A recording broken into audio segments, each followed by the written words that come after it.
ಸಂಕಷ್ಟವನ್ನೇ ಸುಯೋಗವಾಗಿ ಬದಲಿಸಿಕೊಂಡ doctor Suresh Hanagavadi Padmashri 2026.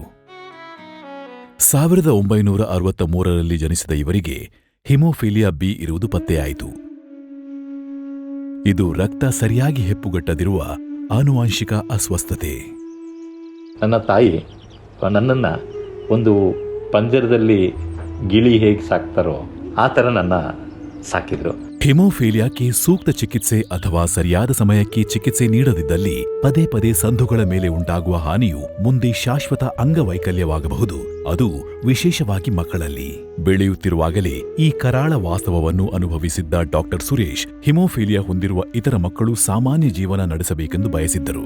ನಮ್ಮ ಮಾಮನಿಗೆ ವಿಪರೀತವಾದ ತಲೆನೋವು ಶುರುವಾಯಿತು. ಅಲ್ಲಿ ಡಾಕ್ಟ್ರಿಗೆ ಅವರು ಹೇಳ್ತಾ ಇದ್ದಾರೆ, ನನಗೆ ಹಿಮೋಫಿಲಿಯಾ ಇದೆ, ನನಗೆ ಬ್ರೈನ್ನಲ್ಲಿ ಬ್ಲೀಡಿಂಗ್ ಆಗೋ ಸೂಚನೆ ಇದೆ, ನನಗೊಂದು 2-3 ಬಾಟ್ಲ್ ರಕ್ತ ಕೊಡಿ ಅಂತ ಅಂಗಲ ಹಚ್ಚಿದರು. ಅವರಿಗೆ ಒಂದು ಸೈನಸೈಟಿಸ್ ಇರಬೇಕು ಅಂತ ಆ್ಯಂಟಿಬಯೋಟಿಕ್ಕು ಪೇನ್ ಕಿಲ್ಲರ್ ಕೊಟ್ಟು ನಮಗೆ ಅವತ್ತು OPDಯಿಂದ ಹೊರಗೆ ಹಾಕಿದರು. ಅಲ್ಲಿ ಒಂದು ಪಾರ್ಕಲ್ಲಿ ಅಂಥ ಎಕ್ಸ್ಕ್ರೂಷಿಯೇಟಿಂಗ್ ಪೇಯ್ನಲ್ಲಿ ಅವ್ರು ಹೇಳೋದು ಮರೀಲಿಲ್ಲ, ಅದಕ್ಕೆ ಕಣೋ ನೀನು ಡಾಕ್ಟ್ರ್ ಆಗಬೇಕು ಅಂತ. ಅವರು ಒಂದು ವಾರದ ನಂತರ ಸಾವನ್ನಪ್ಪಿದರು.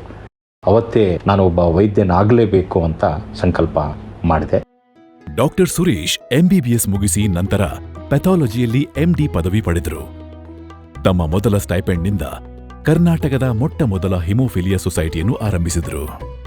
ಸವಾಲಾಗಿದ್ದು ಔಷಧಿಗಳು ಆಮದು ಮಾಡಿಕೊಳ್ಳಬೇಕಾದ್ದರಿಂದ ಇವು ದುಬಾರಿಯಾಗಿದ್ದವು.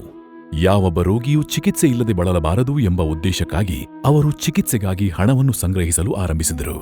ಇವರು ಸಮಾಜದ ಎಲ್ಲಾ ವರ್ಗದವರನ್ನು ಒಂದುಗೂಡಿಸಿ ಈ ಕಾರ್ಯಕ್ಕೆ ಕೊಡುಗೆ ನೀಡುವಂತೆ ಅವರನ್ನು ಪ್ರೋತ್ಸಾಹಿಸಿದರು.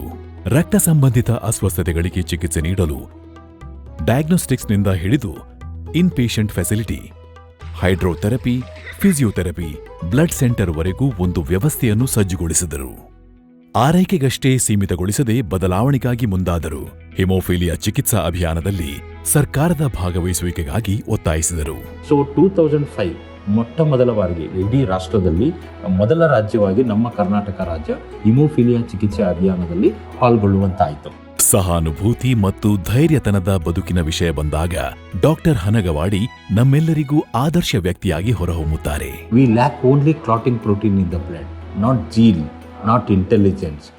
ಅಂಡ್ ವಿತ್ ಪ್ರಾಪರ್ ಟ್ರೀಟ್ಮೆಂಟ್ ನಮ್ಮ ಹಿಮೋಫಿಲಿಯಾ ಮಕ್ಕಳು ಈ ಡಿಸಬಿಲಿಟಿಯಿಂದ ಮುಕ್ತರಾಗಬಹುದು, ನೋವಿನಿಂದ ಮುಕ್ತರಾಗಬಹುದು.